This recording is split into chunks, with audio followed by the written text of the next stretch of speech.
Alright, so this is going to be another movie review. This one's called Film Socialisme 2010. This is going to be another Godard flick. I just have one more to go. Two or three things about her 1967, and it's on to Salo finally a couple weeks before Halloween, so good timing. But I did finish this movie on Thursday. I've just been busy working three jobs. I haven't got enough sleep, although I just took a 2 hour nap, so kind of in between jobs right now. So what um, this movie about escapes me. I know there's a Netflix blurb that tries to explain about a former war criminal on a Mediterranean cruise ship, which is the first part of the movie, and then it goes on to a gas station where supposedly the children are putting the parents on trial, and then third part is just a bunch of random countries like Egypt and Israel, Palestine, uh, whatever. I think there are 6 countries total represented in the last part, and it's just a mismatch of color filters and weird looking um, cinematography and boring dialogue. Patti Smith is in it. She's got to be in her 90s or something. I don't know. And then who else?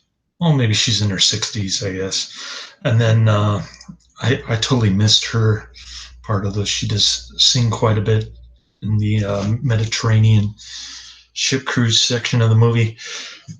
And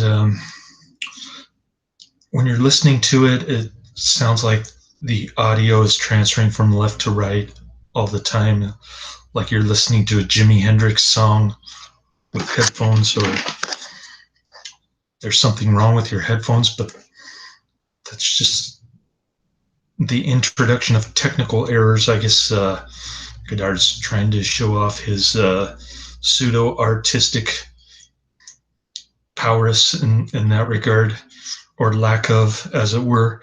And then the subtitles are kind of confusing. I mean, the default is English to English, which gives you a bunch of random nonsensical words, which looks more like a Godard film to me than if I tried switching it from English to French, though, and the um, the dialogue was just as mind-numbingly incomprehensible as the alleged summary, three or four words strewn across the screen, sometimes lumped together, sometimes separated, and incomplete sentences, that kind of stuff. It's supposed to be mimicking Native American language, according to the Netflix synopsis. I don't know where they get this stuff. And if you're watching it, you'd be really challenged to figure out what's going on in this one. Because it jumps from scene to scene without any continuity per se, and it's just typical Godard film. Giving it 1 out of 5 stars. I hated this flick, and I have a feeling that I'm going to hate 2 or 3 things about her, but maybe it will surprise me. I don't know. I have yet to be surprised on any of these discs so far. It's on the Criterion collection, so it's got quite a few bonus features for me to sift through before I actually get into the movie. But I will try to finish that on Tuesday. We'll see. I don't know. I don't know if I can. Tuesday or Thursday, and then Friday I'll start getting into Salo, which will be a little tricky because I have to hide it from my son, and I'll be at the Starbucks. So got to look for a strategically private location at Starbucks where nobody can see the DVD, the purple DVD screen, including my son. So that's going to be a challenge for me on Friday. And then my savings account, I got all caught up to what it was back in May, about $7,400. So that was good. I replenished all the money that I spent during the summer with my son. And although I'm not where I wanted to be when I was shooting for 20,000 goal, by the end of this year, at least I recovered to where I was back in May. So pretty stoked about that. I got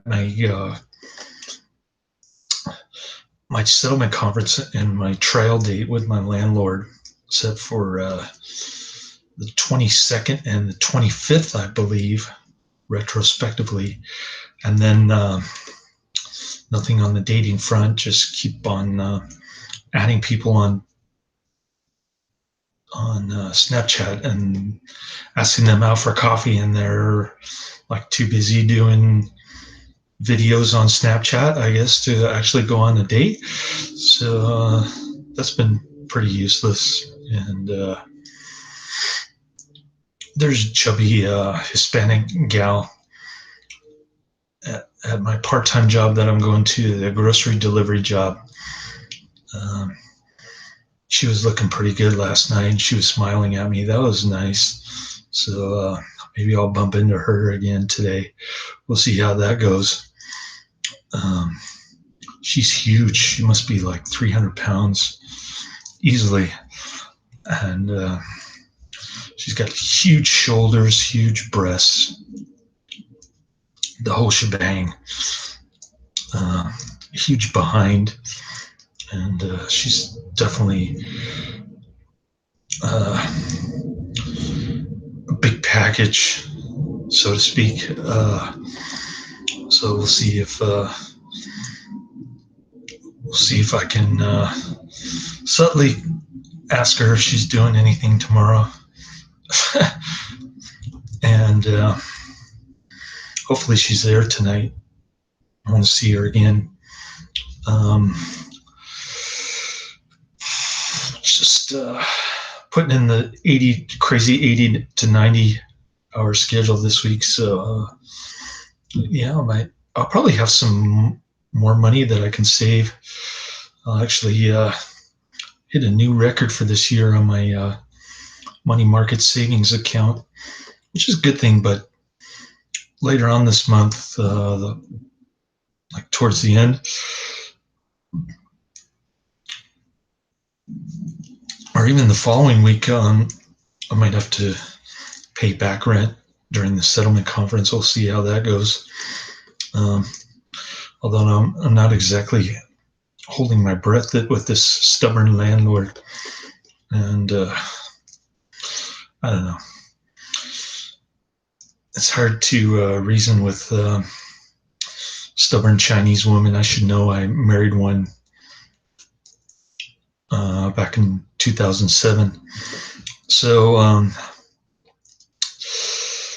that's what's going on with that. And I better get ready for my next job. I gotta get gas and stuff. So that's it in my review. There's really not much else for me to say about this movie. I don't understand what's going on, and I don't care what's going on. I tried changing the subtitles. It didn't make a dang bit of difference in terms of quality. And so I just switched it back to the supposed Native American language that Jean-Luc Godard was trying to create for himself. Not that it would make any sense to the viewer, mind you, but it's more of a self-gratification thing for him, I guess. I guess he enjoys confusing people like that. I don't know. I don't know what this film is supposed to accomplish. Even Roger Ebert put in a bad review on this one, so that's saying quite a lot. Mainstream, lamestream movie reviewer saying that this film doesn't make any sense. It's like I'm not the only one who's saying that. So Yeah, there you have it. That's the end of my review. Laters.